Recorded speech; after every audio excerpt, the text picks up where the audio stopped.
Welcome, everybody. We're going to get started. Thanks for coming tonight. I know a lot of people have been up late night and so forth with graduation events and just getting out in the weather and stuff, so it's wonderful to see a crowd tonight for this setting in our discernment period for the regarding the Tri-Faith Initiative. Hope you enjoyed the cake that I worked so hard on baking you today. And I'm very pleased that we're joined by two good friends of the church. In particular, Rabbi Azrael has been a friend of Countryside Church for the last 25 years. I think 26. 26. Oh, I thought you fell off last year. So no. No. And we also have Nazat Mahmoud from the Muslim community, who is going to be moving to the Tri-Faith as well. And we're so pleased that you could join us tonight. I'm going to actually allow you each to, or invite you each to introduce yourselves a little more fully.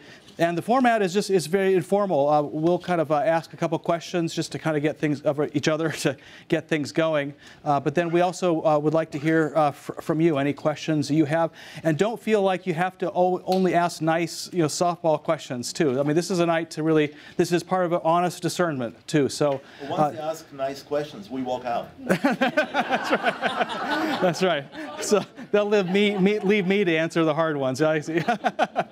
No. So this is really, truly nobody's offended as long as there aren't just simply statements being made by questions, but they're honest questions as part of the discernment process. So it's the other ground. Oh, and then also there are some sheets around. If you haven't gotten one, you can get one later. They just simply list the coming week in Tri-Faith discernment. There's quite a lot of events, as you can see, ranging from tonight's discussion. The chapel's open pretty much every day for prayer at multiple times per day. There's open discussion in the gym between services every Sunday.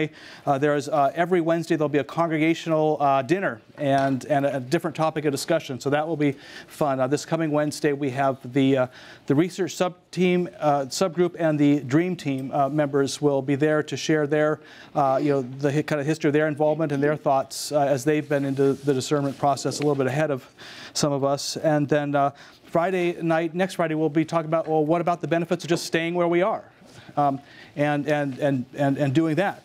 And then finally, next Sunday after church, Dr. Cynthia Lindemeyer, who is a congregation member, will be teaching Islam 101. She actually teaches an official college-accredited course on Islam online. So she's a wonderful instructor. So that's just in 1 week. And we got 40 days of discernment to go. So without further ado, let's welcome our guests.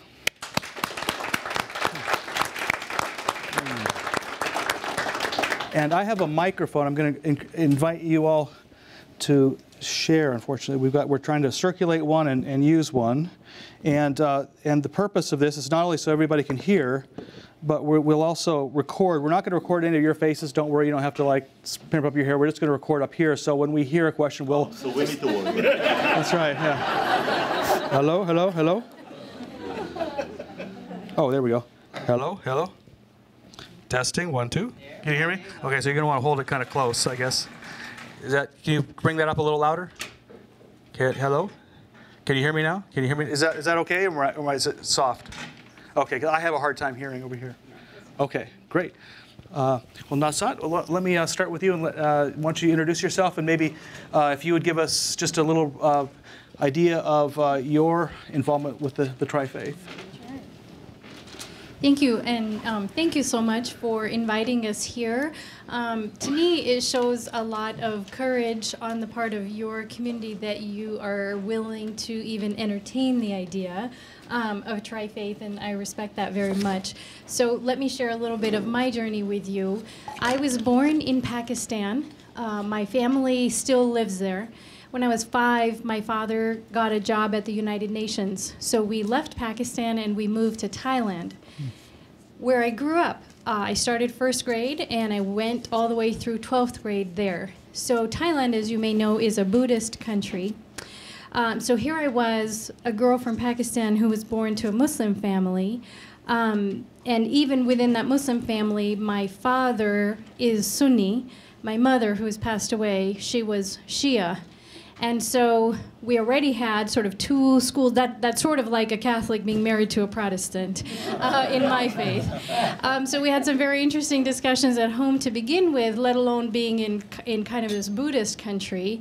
Because my dad worked for the United Nations, I went to an international school where Army kids, kids whose parents worked in embassies, multinationals, and so on. So we had people from all over the world. As you can imagine, they also had every kind of faith as well. Christianity still, I would say, in my school was the dominant faith. So I grew up very confused, as you can imagine, from a religious standpoint. And somewhere in my late teens, 18, 19, 20, sort of in a moment of hubris, decided that there was no such thing as religion and there was no God. And I think I was about 24 or 25 when I realized, you know, so many good things had happened to me in my life. There was no way I could have brought those about. And so I decided, okay, there's a God. Now, you know, now what? And so my journey has continued onward. Like all of you, I'm an observer of the world. I read the newspaper. I'm troubled by a lot of things I read, but I'm also excited by a lot of things that I see. And sometimes it's hard. You see bad things happen to good people. I think we all have questions. Why? How does this make sense? And so on. So I was sort of happily mulling around in my little world, and one day happened to have a conversation with a friend at work. And I said to my friend, you know, there's just gotta be a way for us all to kind of get out of this, get above it, rise above it, and kind of figure it out. Because I've been waiting for something to happen and reading and looking and watching, and I don't really see things getting better. I see when I was, 12, my dad, just because of his work, he insisted that we all read the newspaper, and we were supposed to give a report on what we read in the paper, etc. So anyways, I've been reading the newspaper since I was 12. I don't see things getting better. And so much of what is in the newspaper seems to sort of have a root in religion, or one would think religion would have a role in the solution, because many times religions talk about peace and loving each other and so on. And my friend, to my amazement, said, you know what, it's happening right here in Omaha. And I said, what do you mean? He said, yes. And he told me about the Jews, which if you're Muslim, often there aren't very positive conversations about the Jews, except to talk about Israel and Palestine in kind of a very politicized context. He told me about a person named Bob Freeman and a person named Rabbi Azrael. And I said, I don't believe you. And he said, well, why don't we get you introduced and then we can go from there. And so that was sort of my introduction to the Islamic Institute, the American Institute of Islamic Studies and Culture, AIISC. It's sort of a long name, as we sort of shorten it by saying Islamic Institute. So I got involved with the folks that were there. We had lots of back and forth as to, should we look for a building first, or should we try to build conversations and dialogue, which is what really we want to do first? Are we wasting our time and energy by pursuing a building and a location? Or should we first have programs and kind of build an energy in our community? And depending on sort of who attended the meeting and whether we had a quorum and when, we sort of would have a different flavor to all of those conversations. Eventually, and it's been a number of years, of course. I'm not a charter member of the Islamic Institute or of the Tri-Faith Initiative. I got involved about 5 years ago. But in those 5 years, it's just been tremendous for me to build a friendship with Rabbi Azrael to the point where Ernesto Medina, who is an Episcopal diocese reverend, Ernesto and Rabbi threw me a baby shower when I was pregnant. And it was tremendous fun and, quite unusual. And I have goosebumps that you can't see right now, but I think till my dying day, that will be one of the proudest moments of my life. Whether it's symbolic to the rest of the world or not, to me, it's very, very symbolic that it's such a openness of your heart. If you think about who throws someone a baby shower, often it's your sister, or your mother, or your aunt, or your best friend. And so, Rabbi and Ernesto, to me, are all of those things. 2 days after the baby shower, at 3 in the morning, my water broke, and so my husband and I rushed to the hospital. It was literally 3 in the morning. Around 3:30, I sent a text to Rabbi and Ernesto saying, "Please pray for me. I'm in labor." Again, who do you send a text to when you're in labor? So I share this with you to tell you that how much Tri-Faith means to me, what a difference it has made to me personally in my life. And frankly, now I think of Jews as, in many contexts that I would like to share with you, but Israel and Palestine is probably last on the list. And it first starts with friendship and with wisdom and with laughter and sharing and caring. And that, in my mind, is what Jews and Christians are as I've experienced them through the Tri-Faith Initiative. Beautiful, thank you.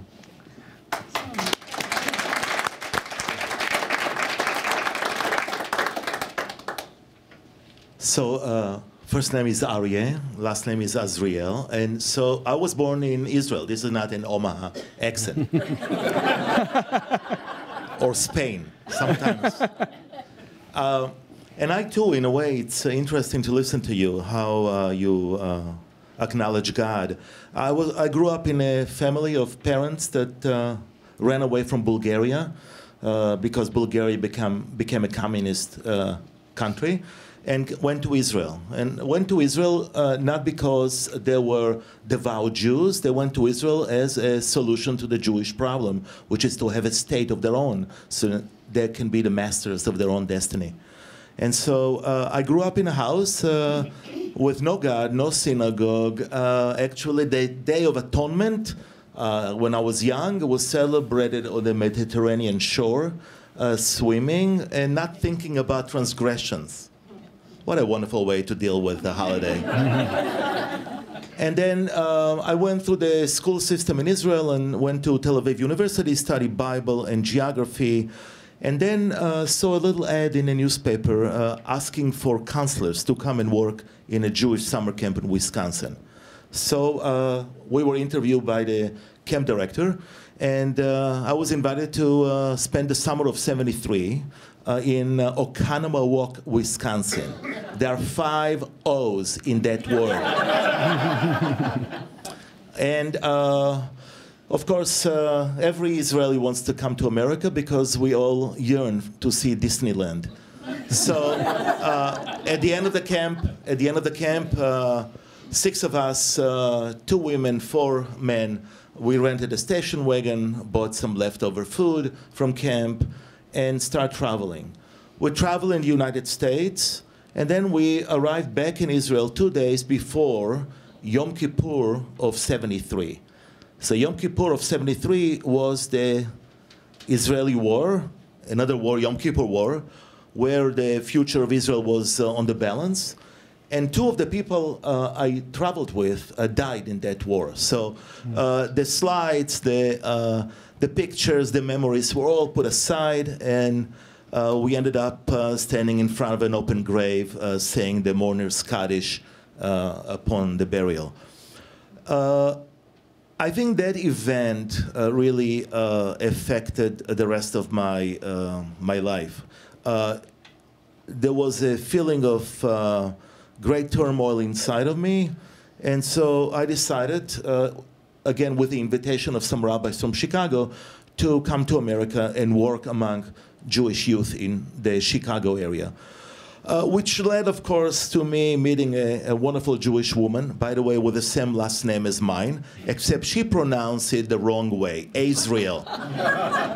So now it's Azrael 37 years later. And in one of those moments in Chicago, working with some Reform rabbis, I really discovered that there is another way of being a Jew. It doesn't have to be the Orthodox, more traditional way, which some of you see maybe on a movie or on TV. But there is a way of pluralism in Judaism that needs to be celebrated. And as a result of this transformation inside of me and the discovering of God, I tell my congregation that I became a Jew in America. They don't believe me. Wait, you're an Israeli. Everyone is. Well, that's exactly what happened. America is the one that changed completely in my life. And so I went to rabbinical school then in 1980. Finished rabbinical school. I had some credentials, credits, and then went to my first job as assistant rabbi, then associate in Baltimore, Maryland. And then 26 years ago, there was an opening in Omaha, Nebraska. I remember the first time I told my father that I'm going to Omaha. He opened an atlas, and he checked, and he told me, there's only 3 fingers away from Chicago. Good.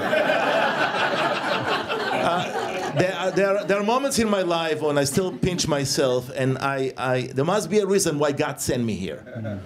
I think I know the reason now. I know the reason as a result of this relationship that Nazat spoke about, and the relationship that hopefully you will enter into, which is to create a reality that I couldn't find and couldn't understand why it cannot be there in the Middle East. Here in Omaha, Nebraska, I think Omaha is an amazing city to experiment those kind of things and actually to provide a model to the whole world about what is possible to do. And it started actually 8 years ago, maybe more than 8, I forgot already. It was all black here when we started. Look at your minister. No, I've got more gray Take now. a picture of your minister, because after this is over, yeah. After these 40 days are over. It started with relationship on September 11. September 11, I took members of the congregation, about 40 people, and we went straight to the mosque, and we surrounded the mosque with our bodies, because we knew that there would be a reaction in Omaha. Thank God it wasn't as violent as we expected, but there were some cars passing by and cursing and yelling all kind of obscene words to us. But there was the beginning of the relationship with the people that were inside the mosque. And I think that relationship grew up to continuing speaking and dreaming together. And a lot of conversation took place, and a lot of building of relationship. And then we decided that it's time to move from 69 and Cass, next to the community playhouse. One of the reasons was because so many people did not know what this temple is, so they came Friday night to see shows from the community playhouse. It was an interesting drama every Friday. The parking was very convenient on the top. You remember it. So we looked for a place, and we said we had such a great relationship, and we still have with the First United Methodist. Why not to look for other partners to be able to secure some parking lots together and create a neighborhood. So it really started with a conversation about parking lot, but very soon after the beginning of the conversation about parking lot, we understood that there is something larger here that is more significant and more uplifting than just looking for parking lots. And so that's how the conversation continued. All kind of events took together with the Episcopalians and only later the Lutherans. And we spoke at each other places. We had special events that the communities came together. And here we are. We moved to our new location. All of you, by the way, are invited to visit. I don't know how many of you have gone. It's in the country club that used to be there. Which, by the way, most of my Jews were upset that I took the country club, not so much about the tri-faith. But we definitely elevated the language. No more cursing on that ground. So it was meant to be. It was meant to be because so many people offered prayers there before we came. So it was already a holy kind of a ground. So it was a perfect location. By the way, this was location number 39. So we searched for a long time for location. There are all kind of places. By the way, I have to tell you, there was one place where the neighbors didn't want a Jewish synagogue to be there. That's a story that I'm pushing aside. But there was some tough conversation with people that didn't want Jews around. So there are scars about that. But all in all, we are there now, and we are looking forward for our partners. I think the Muslims are ready to maybe come soon. We're getting close. We're getting close. It's fantastic. And so we hope for the third leg in order to create what I think it's one-of-a-kind dream that will create such a wonderful relationship.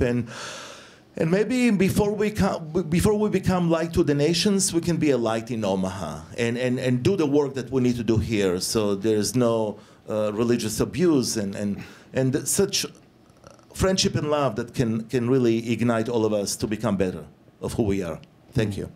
Thank you.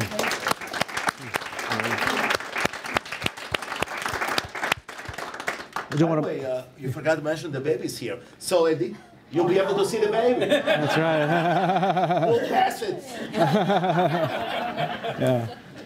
I want to open this up to questions shortly, but Nazat, we have a much greater history as Countryside Church with Temple Israel, and we kind of know each other a little bit better. The Reformed synagogue on the more progressive end of Judaism. There's not as many of us who have had as much history with your community, with the Islamic Institute. Can you tell us a little bit about the nature and character of that community? Is it a moderate, liberal, conservative? Where does it fall, and what's it like? Well, we studiously avoid trying to bring labels on ourselves. So this is quite revolutionary in Islam, but we are trying to just say we are Muslim without saying we're conservative or moderate or liberal, or that we're Sunni or Shia or any other school of thought. And I think I didn't think that was revolutionary because as I explained to you, sort of my confused upbringing, that was where I landed, was okay, if my father is Sunni and my mother is Shia and my friends are Buddhist and Christian and atheists and Jewish, then I think I'm just plain Muslim because I don't know how to sort of be one thing. And so that it sort of felt like home to me. That I know that isn't the way of the world. Our community is largely composed of immigrant families. And what happens is these immigrant families may come from, say, Morocco or Tunisia, where they are one flavor of Muslim. And I'll say flavor because there's certain schools, and I may misrepresent what that school is. I know there are sort of 4 primary schools within the Sunni faith, and so they may be one or the other. And then there are Egyptians, and Egyptians will be of a different flavor, and then there are Palestinians and Jordanians, and then there are Indonesians and Pakistanis. So I'm going across sort of a large swath of the globe, and if we say we are sort of one school of thought, what we end up doing inadvertently is here in Omaha really creating a very small world. If we were in one country, and then we could say, sure, we're sort of we're part of that larger place. So we really are styling ourselves as we want to be open to anyone. If you call yourself a Muslim, then you are welcome to come and worship in the Islamic Institute. It so happens that we also have some other, perhaps more, they're somewhat social and somewhat religious causes that we have made our own. The first is gender parity. For example, we on our board, we have 2 women, and 4 men, but nevertheless we have 2 women, and so that is a better ratio than historically it has been. Likewise, in our prayer space and the space that we're designing, the building that we're designing, as you can imagine, I don't know when you built this church, but whenever you did, there were probably lots of debates raging that at the time felt so critical to everybody, and maybe now everybody's forgotten about them or you can laugh about them. So whenever we've talked about our building that we want to build, one of the issues that's always come up is the women. Where will the women be?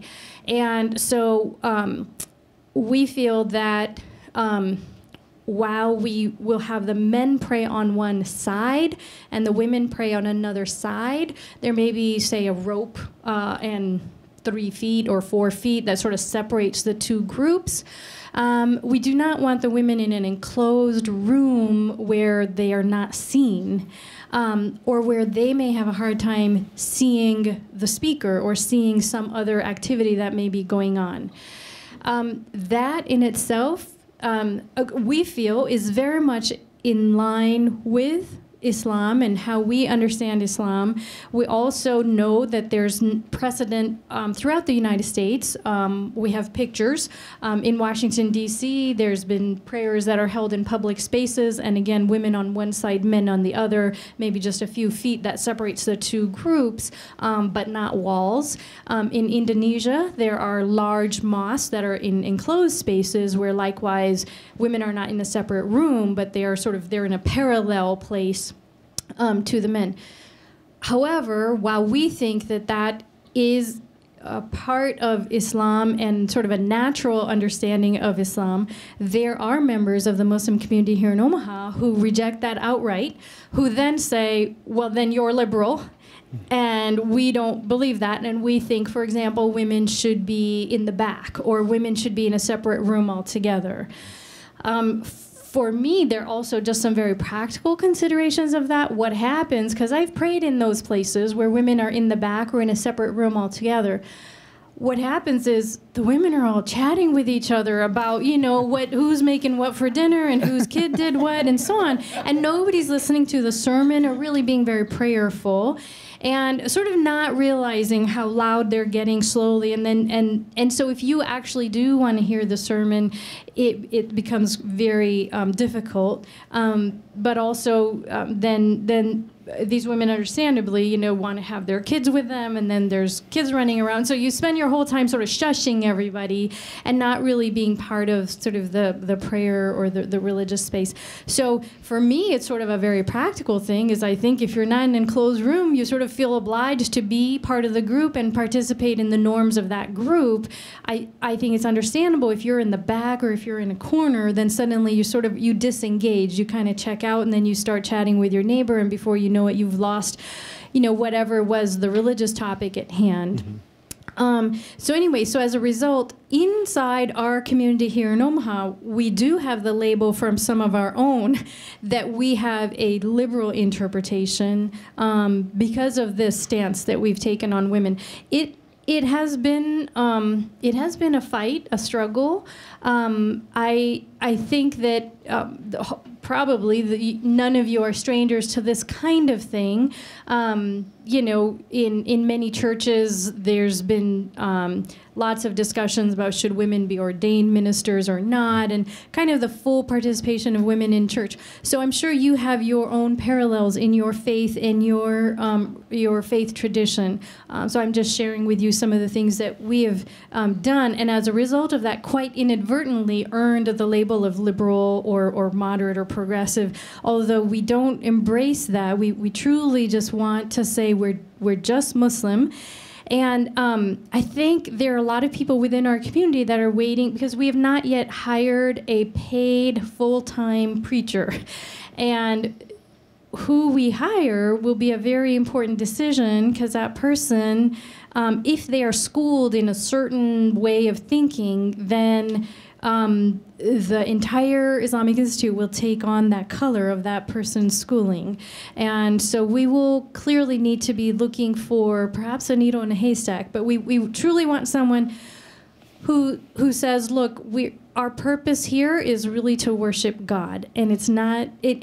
My personal belief, and a lot of us in our community believe that these are somewhat man-made or artificial differences where we put greater emphasis on, a certain way of praying, and therefore that's superior to this, and therefore we follow this school of thought versus that school of thought.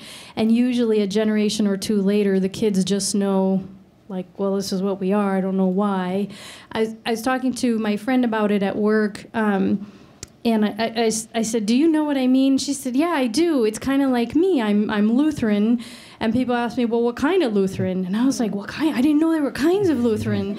And she said, well, yeah. And then she said, well, I'm Missouri Synod. I said, oh, well, what does a Missouri Synod believe? And she goes, I don't know, but it's very important, when you're talking to Aunt Meredith.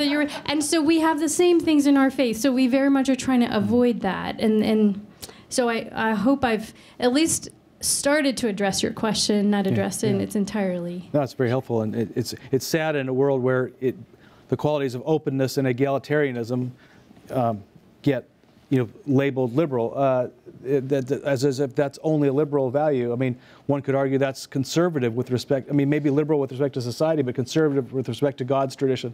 Right. So, let's open it up for questions. I don't know if my mic's on anymore or not. Oh, it is? Okay, I just can't hear myself. I see Nancy Bisak has a question over here. Okay, in the Muslim faith, do you have educational programs for the children, like we had Sunday school during church, or are the children in the service with you, or what?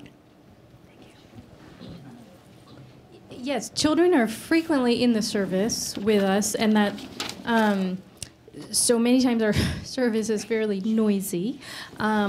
We also do have a Sunday school, and here we don't publicize our Sunday school. It's not on our Facebook page or in our website or whatever, more for security reasons. We think, it only takes one lunatic who says, I'm going to make the front page, and they could sort of walk in and, we have a concentration of children in Sunday school, so we don't advertise that. But clearly, you could just ask a person whose family goes to Sunday school, where's the Sunday school, and find out. We just try not to make it too public. And our Sunday school is on Sundays from 10:30 to 1 o'clock, and includes religious instruction as far as learning to read the letters of Arabic, which then form the words of Arabic, which is what the language of the Quran. As well as just learning, general principles of charity and compassion and so on that are themes of our faith, and yours too, no doubt. And then usually there's some component of learning a song or, singing about being happy or being grateful and things like that. And so that's usually how it's structured, and then it ends with a small meal, and then they're done for that Sunday.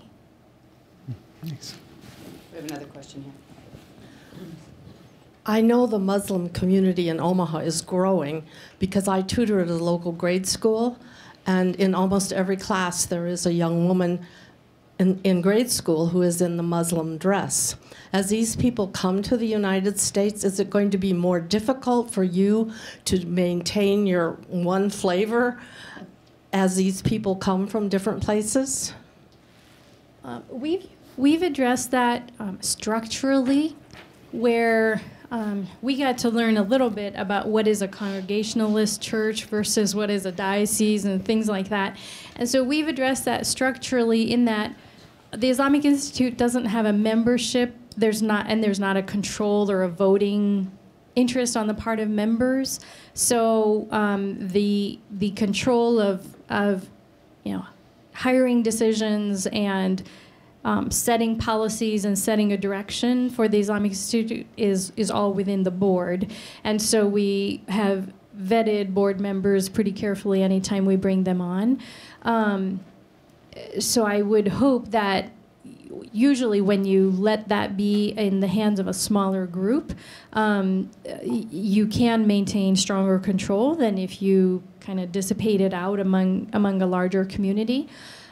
That's the first thing. The second thing is I suspect that those individuals who don't agree with us will simply choose to worship elsewhere. There are several other Islamic houses of worship here in Omaha. There's one on North 72nd Street, and there's one in North Omaha. There's another one that I understand is being built, and it's largely attended by Somali families. I don't know exactly where that location is. But so I suspect that those folks may choose to worship in other places. The other aspect about Islam that I would share with you is for us, really what's obligatory is for men to be in a congregational Friday prayer. We don't really have the same concept, as I understand, in Christianity as far as belonging to a church and being part of the community in that way. So we pray at home, and we believe in having a direct relationship with God. So in that sense, I read the Quran and I decide what I believe. I don't necessarily have a rabbi or a reverend or somebody else to kind of go through. So in that sense, I think that if people come to an institution like the Islamic Institute and then decide they don't agree with it, Islam gives them the freedom to simply say, well, I'm going to stay at home and worship in my own way at home. Thanks. Just because we have a minister and a rabbi doesn't mean our people listen to us. No. That's right. We don't get to control their readings of Scripture, nor does the congregation take on our, our personality. We have another question here. Hello, Nazat. Hi. You've described or started to describe, and described very well, I think, your community, the Islamic Institute. And you've also started to describe a little bit of the Islamic community in general in Omaha, but maybe to expand, what's your observation of the Islamic community in Omaha? It really doesn't have the face, to me, of like the Jewish community or obviously the Christian community. But, you know, in terms of the spectrum of, for lack of better words, left to right, liberal to conservative, what's your feel, and to what degree, what's your interaction with the remainder of that community?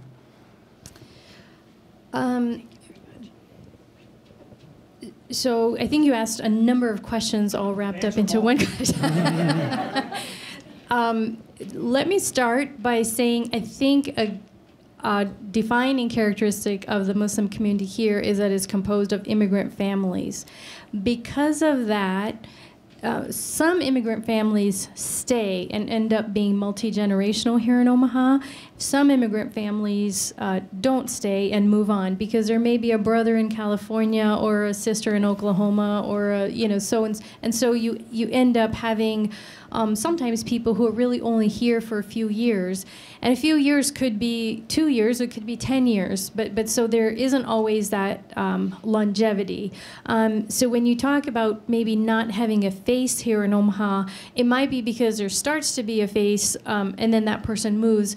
I don't know if some of you knew Bilal Khalik. He was, I know Rabbi, you knew him. He was definitely a face of the Islamic community here for a number of years. His practice was in immigration law, and I think it was last year he decided that his practice would be better in Dallas, Texas, and so he's moved there now. So that's one characteristic of our community is we don't have a lot of families that have been here for 4 generations, as I think is true in the Jewish community, that you have much deeper roots.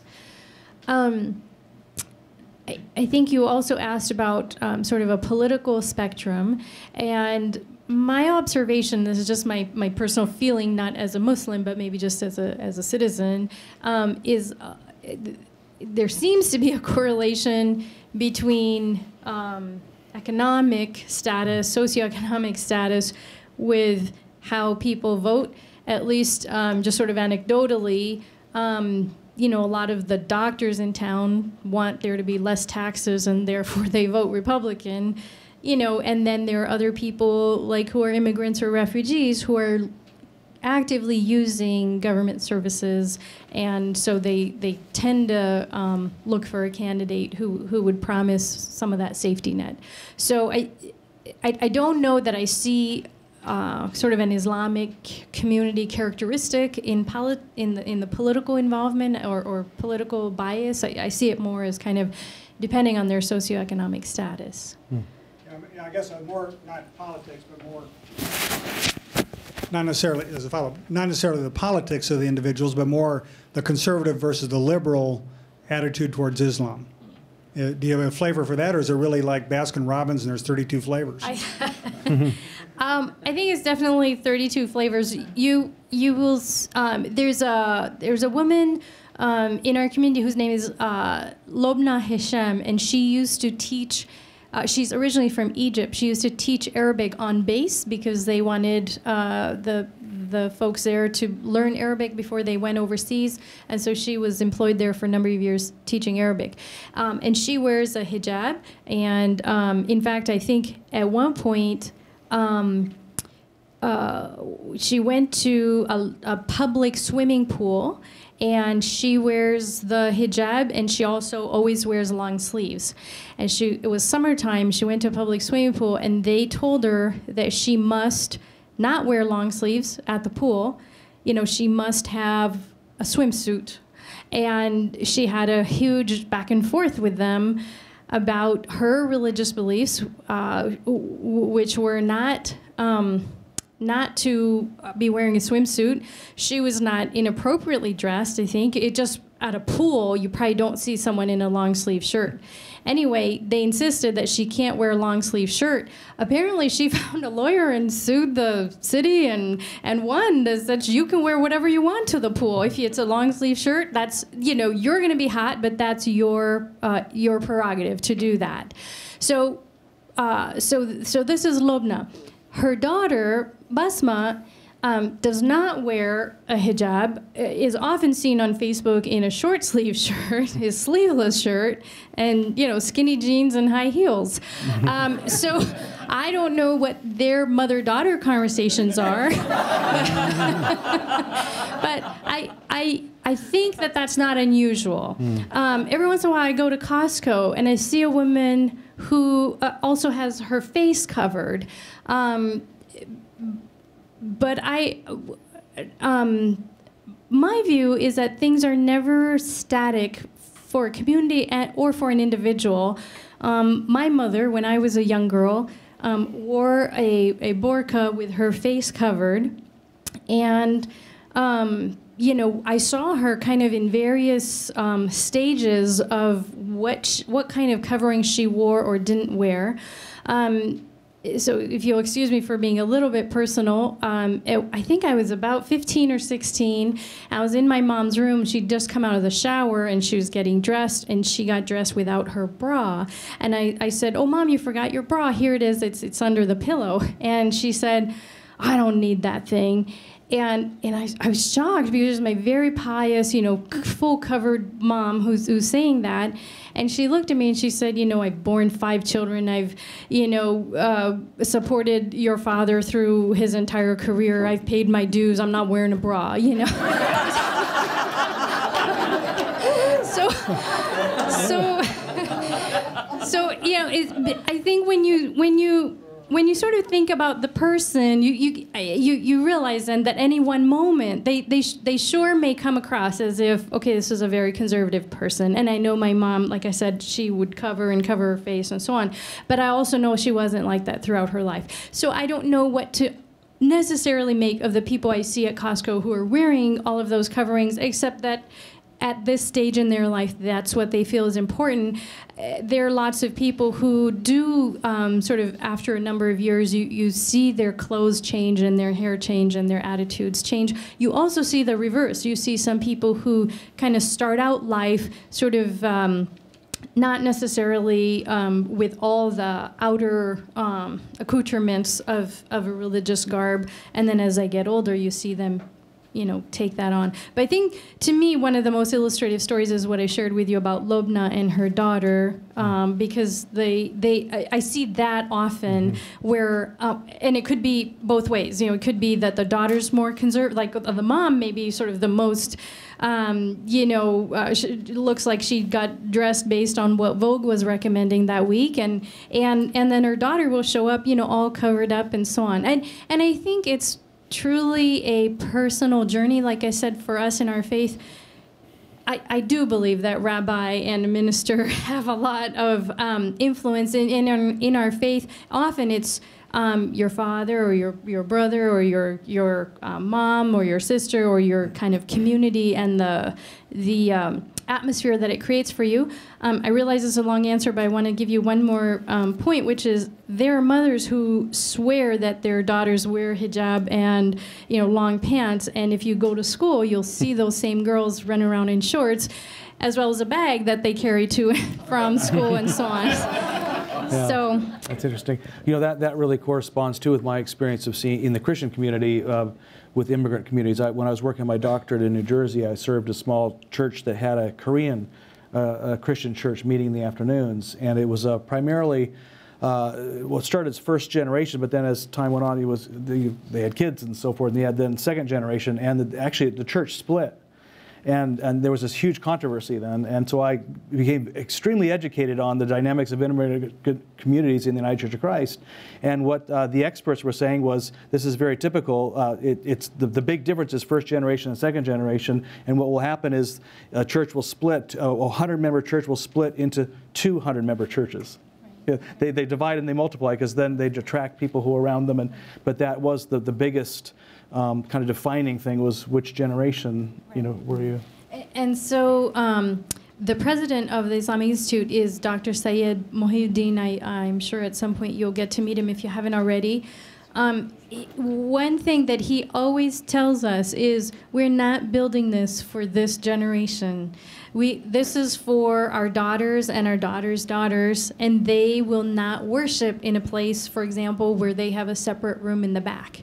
And so likewise, there are women though who want to come in with that covering, and they want to feel respected for it, and we do because we truly want to be honest when we say we're open to whatever kind, quote unquote, of a Muslim you are. If you're a Muslim, you're welcome to come pray there. And that means not only accepting people who obviously are liberal, but people who are of the conservative faith.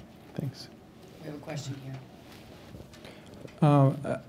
Rabbi, I've heard that you are leaving Omaha, or at least leaving as leader of your group. What happens when you leave to that organization? I'm just curious, is the Jewish community more led by you, and so that you give it the flavor that it has? And what happens when somebody else comes along with a slightly different flavor, or maybe a very different flavor? You don't like my flavor? That's why I'm worried that you may... You don't have to worry. We have an amazing leadership at Temple Israel. Temple Israel is a liberal, reform, progressive. There are other manifestations of Judaism in town. There is Beth Israel, which is Orthodox Judaism, and there's Bethel, which is a conservative Judaism. So we are the largest congregation. I am going to retire, and I mentioned to you, I'm going to come to you so you can teach me how to do it. You're not doing it so well.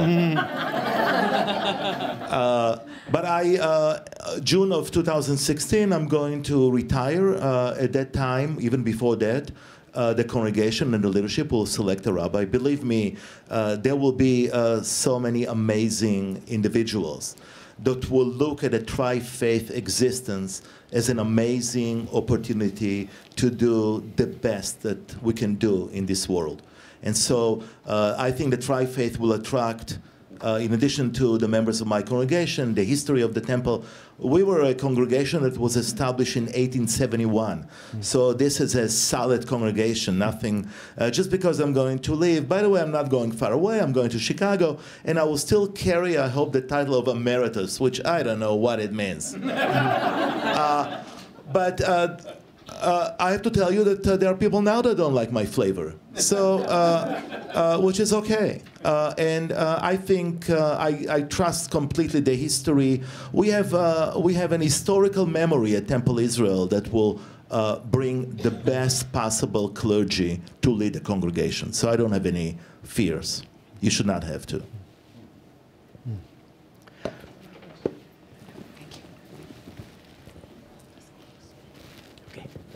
This is a question for Rabbi Azrael. It's my understanding that when your congregation made this move, that your temple lost some members and gained many more.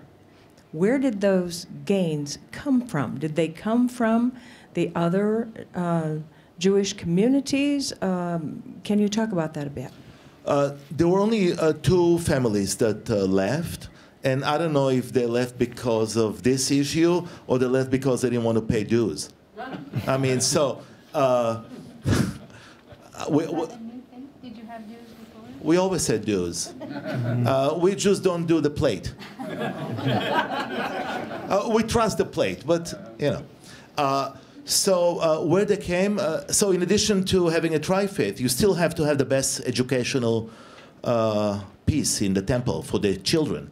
So we don't rely just on the tri-faith to attract members. You have to have the best clergy, the best leadership, and the best programs in town, and that's what we have. So they came from the other synagogues. For example, it's an interesting issue about the separation of men and women. For example, there was a rabbi at Beth Israel some time ago that insisted on building a huge wall between the men and the women. So as a result of older members of the congregation that wanted to sit next to their spouse, they moved to Temple Israel. I mean, Jews move for all kinds of reasons. And I think the 40 years in the desert really affected our brain. So that's where they came. And also, we are extremely aggressive. I mean, we go after UNMC Jewish physicians. I mean, we have really aggressive membership group that goes after. The moment we find someone Jewish is coming, we are there. we are there with a challah and a wine and the candles for Friday night. That's how we get it. So we have good people that go after the Jews. They can't hide from us. That's funny.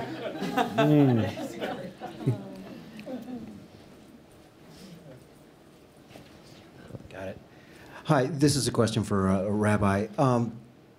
As we have begun our 40-day process here, I was wondering if you might give us some insights and looking back in some of the experiences that you had from a leadership standpoint.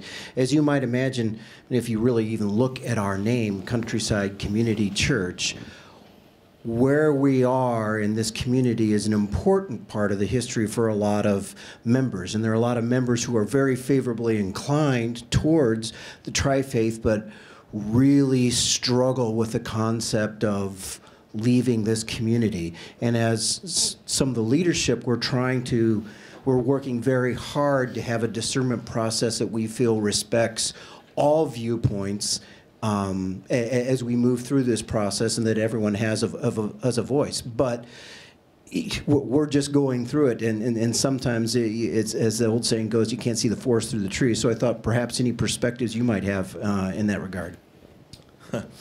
You know, every 2 Jews have 3 opinions. So I think it's important to have exactly the process that you're going through. But sooner or later, there is also a need for some plunging forward, some courage, some of this ability to think larger and higher and loftier and move on. So I think this exactly was the process. We spent a lot of time talking. sometimes, I'm an Israeli, for God's sake. We finish a war in 6 days. This is not 9 years in Iraq. What I'm suggesting is I definitely had to buy my leadership, and I have an excellent leadership that told me, slow down. So I definitely heard, I knew exactly what I wanted to do in the beginning when this came up. This was something that was important. But the congregation is not about me. The congregation is about you. So this conversation needs to take place. And I think as a result of praying to God and as a result of some common sense and a lot of work that needs to be done here, you guys will come to the right decision. I have complete trust in the process of this congregation in coming to the right place. Would there be people that will not be happy? Hey, I did not become a rabbi to make my people happy. I could be a director of the cruise of some kind of a love boat. This is not what I see my role is, and I don't think any of us see a role as, it's a lot easier to work on a cruise. I came, and I make sure that they knew it from the moment they hired me 26 years ago. I came to make the people who are disturbed more comfortable, but definitely to disturb the people who are comfortable.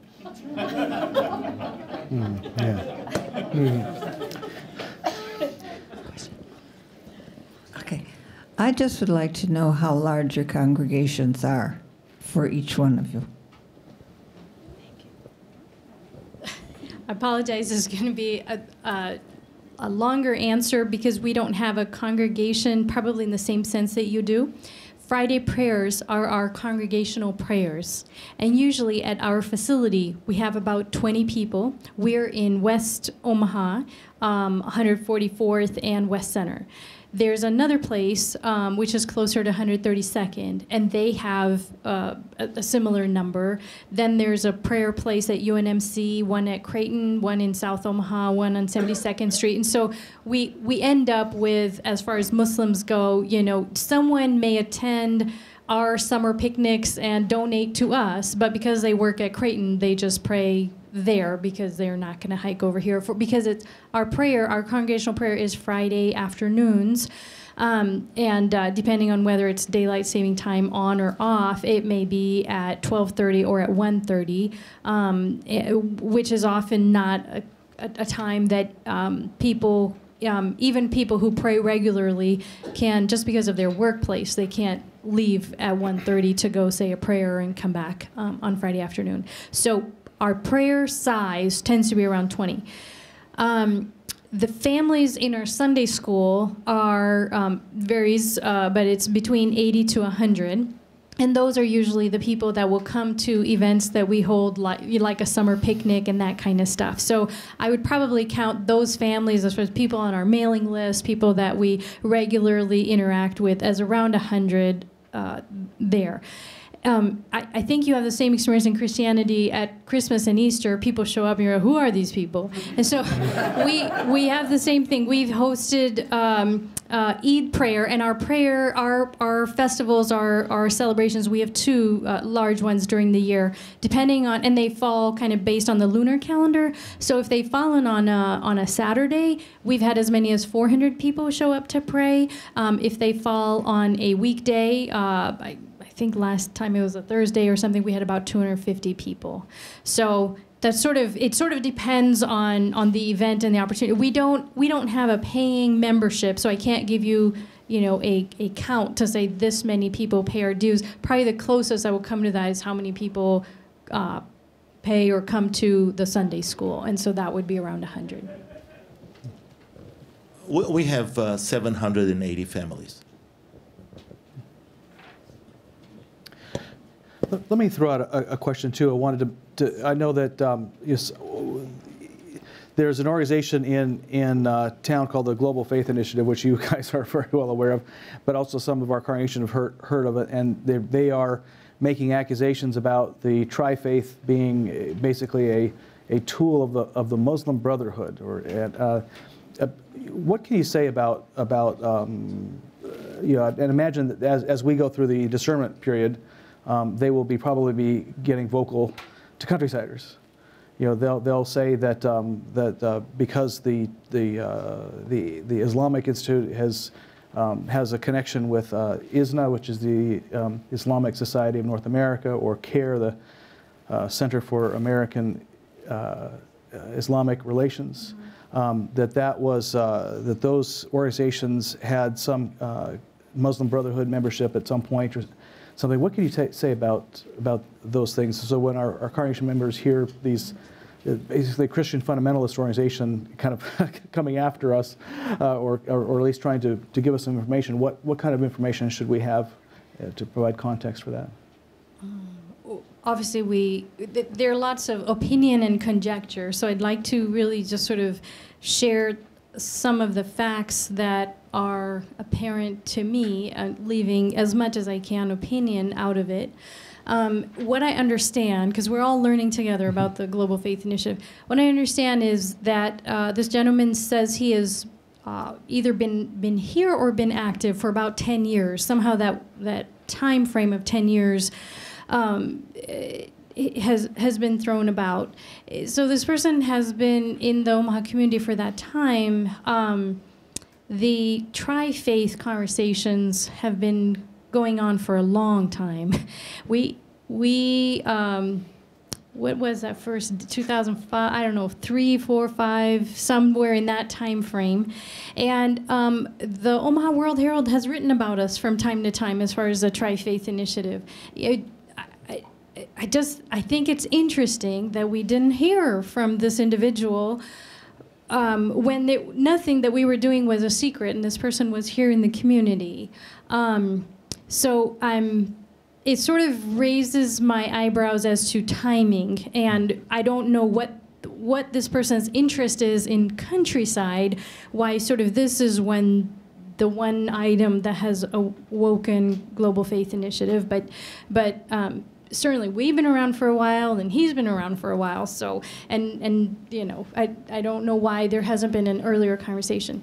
The other thing too is this person has felt free to make lots of statements, and it's interesting that they never reached out to any of us at the AISC until last week.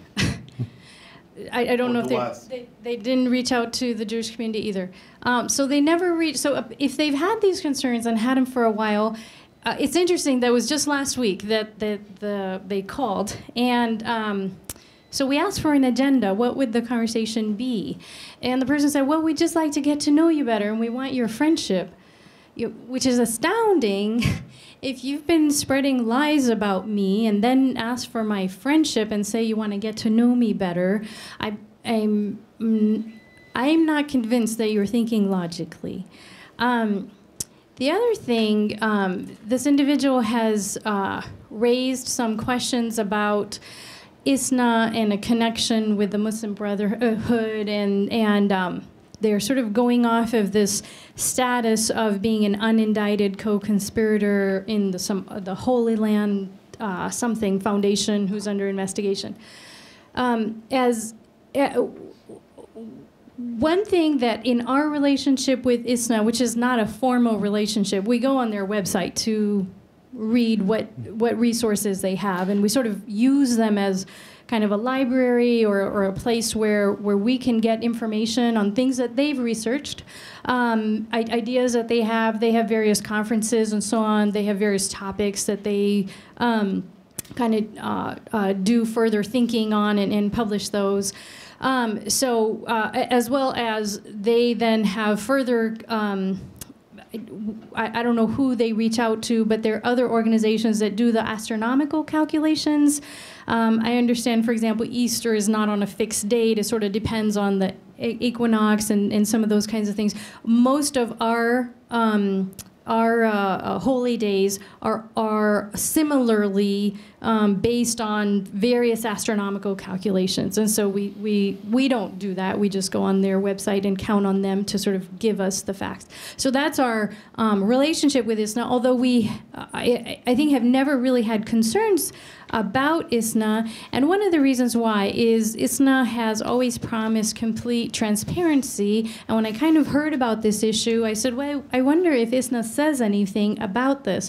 I went on their website, and right there on their website, they have said that they realize that they've been listed as this unindicted co-conspirator. They've asked why. They were surprised about it.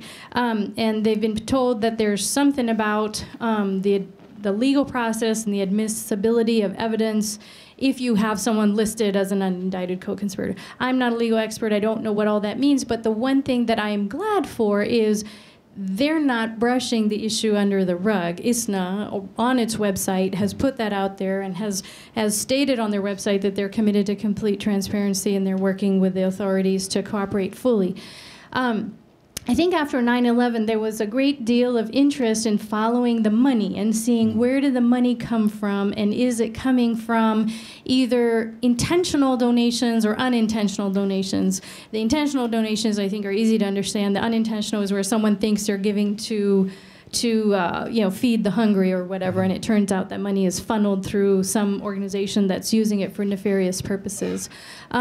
So I think there were a lot of those kind of investigations launched, and there are a lot of groups that then donate to one place and it goes to the other. So anyway, so I'm glad that this is on their website. I don't know the details of that particular case. And obviously, we're going to make sure that there's nothing there that does turn out to reflect a connection with the Muslim Brotherhood or donation for violent means and so on. Honestly, in the history of ISNA, if you think about the other activities that they've been doing in the United States, they've been very active in interfaith work. They've been very active in making sure they speak out loudly when there's some kind of a terrorist incident, to talk to both Muslims and non-Muslims that this is not Islam, and that we all need to stand up to stop that from within the Muslim community. And so there really hasn't been any reason for us in the past for us to suspect ISNA, which is why we continue to say, well, they're a resource for us. I understand that ISNA has memberships, and the AISC is not their member. We never entertained it. It wasn't like we entertained it and rejected it. We just never thought about doing that. Like I said, we just wanted to very much sort of define our own vision for who we were, and therefore not necessarily serve as an arm of anyone else. Yeah.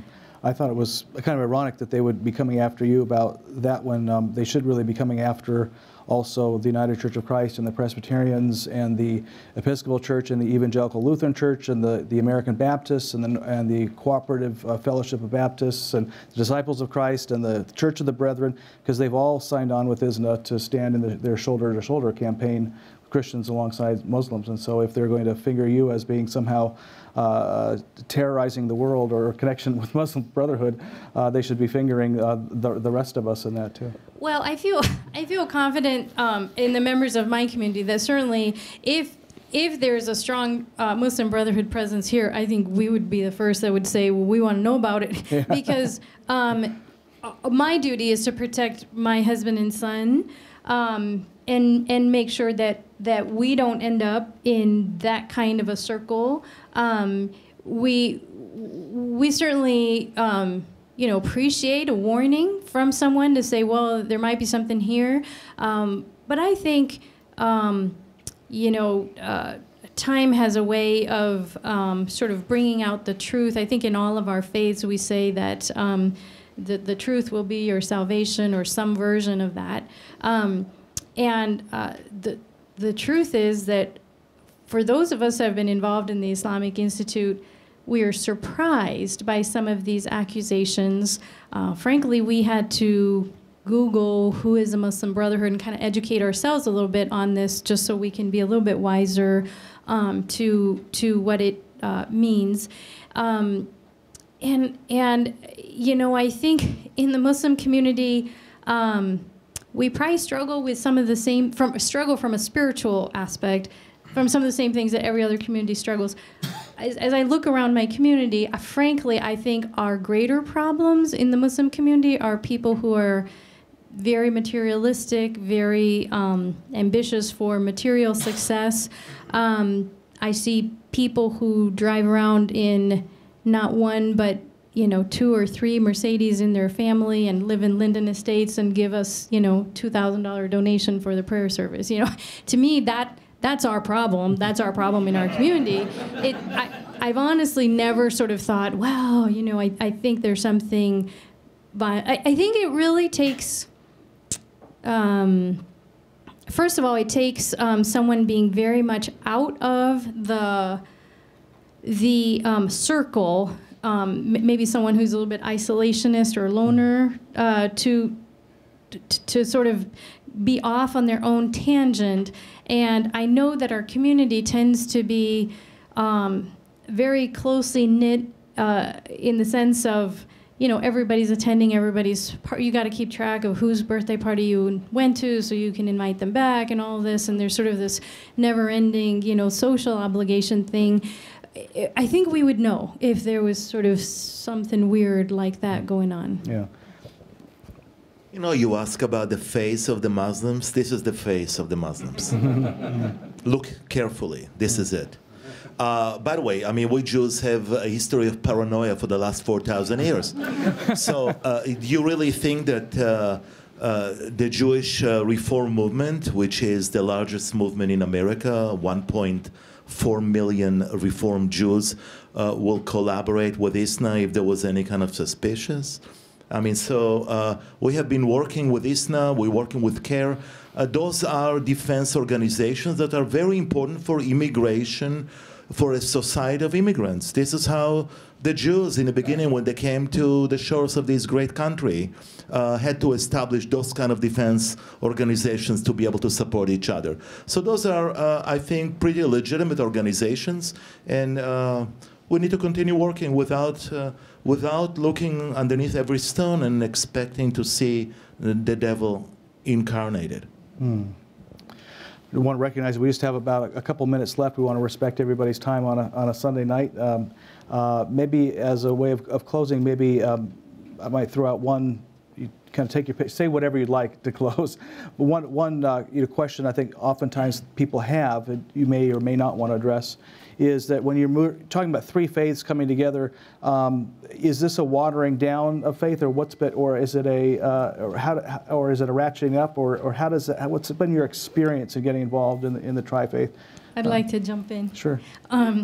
It is hard to explain your faith to other people. You sort of are like, well, this is how my mom did it, and that's just it. That's it. That's the entire faith. To me, it has forced me to go back to read what our scholars saying, and read what is the exact text of the Quran, because someone will come up with like these 2 sentences in the Quran, like, wow, this is proof that Islam is it's a cult, and so you end up going, okay, well, I read the Quran 3 times. I don't remember those 2 sentences ever sort of standing out, but I will go back and I'll reread that chapter, and I'll read the verses before and the verses after, and I'll read some commentary, and then I'll come back to you so that we can have an educated conversation, because I do, if you have questions or if you have an interest, and I do want to kind of go into it with you, partly to help you, but a lot of it to sort of help myself and say, yeah, what does that mean? It doesn't mean that I have a complete understanding of my faith, but I think that through these interactions, I've actually grown a lot in my own knowledge. So I would definitely disagree with anyone who suggests that there's a watering down. I think there is sometimes a deliberate attempt to say, I hear what you're saying. Is there something in my faith that is similar to that? But I think we all have integrity and courage to say, no, not here. No, that must just be a Jewish thing.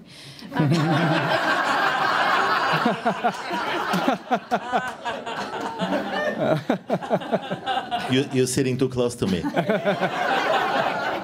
No, I think it's really obnoxious to even get to the level of watering down. I see what's happening to my community.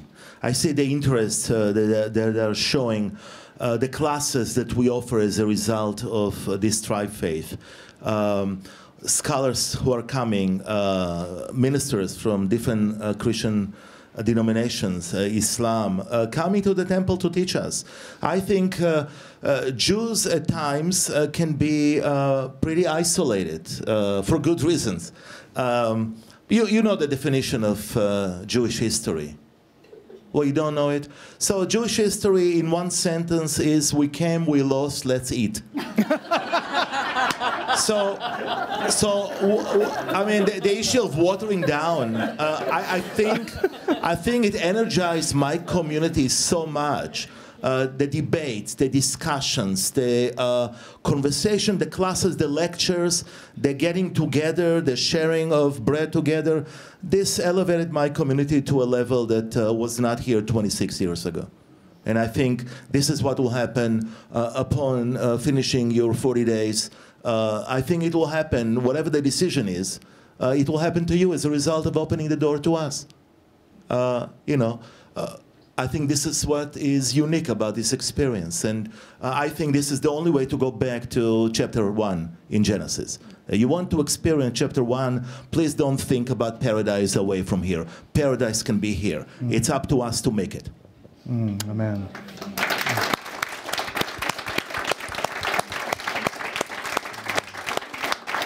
And now stand in line to share the baby. And I'd just like to say in closing, thank you so much for having us here. We're quite honored that you are interested in what we think. We're interested in what we think, but we're happy to share it with you. Also want to thank you for just being very respectful and somewhat reserved. And I want to just let you know that if there was something we talked about that you thought, I want to talk more about that, I'm not sure I believe it, or I'm not sure I understand it, or I just want to talk a little bit further. I'll speak for myself and let Rabbi speak for himself, but for me, no issues are off the table. You're welcome to say whatever is on your mind. I trust that you will give me time to respond. I'm perfectly fine if you say, well, that doesn't make sense to me and I don't buy it, but thank you for your answer, which is perfectly fine too. But I think it's very important to have open and honest conversations. I think to date, in all our tri-faith conversations, I've not had anyone say to me, I don't buy it, and but that I think we're just sharing with you what our experience is, and you will believe what your heart leads you to believe. But thank you so much for the opportunity, and I hope that this is a conversation that can continue at other times as well. Thank you.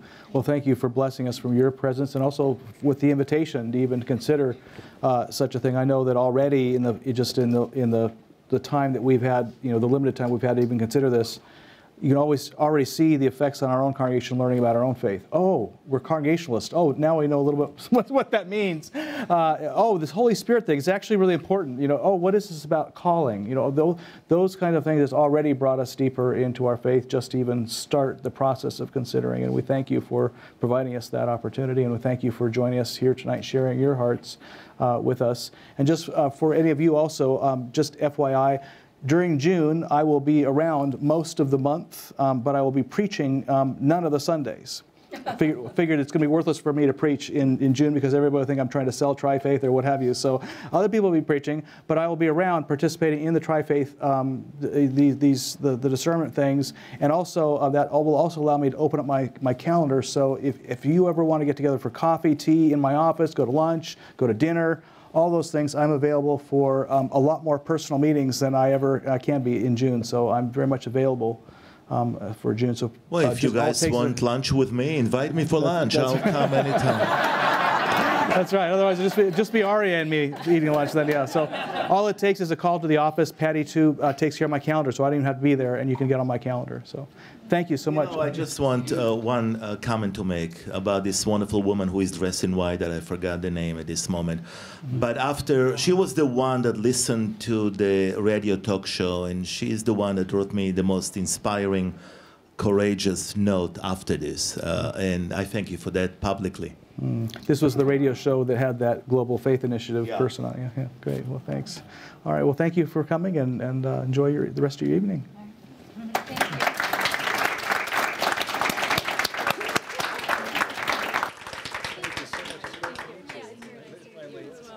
you. Your email.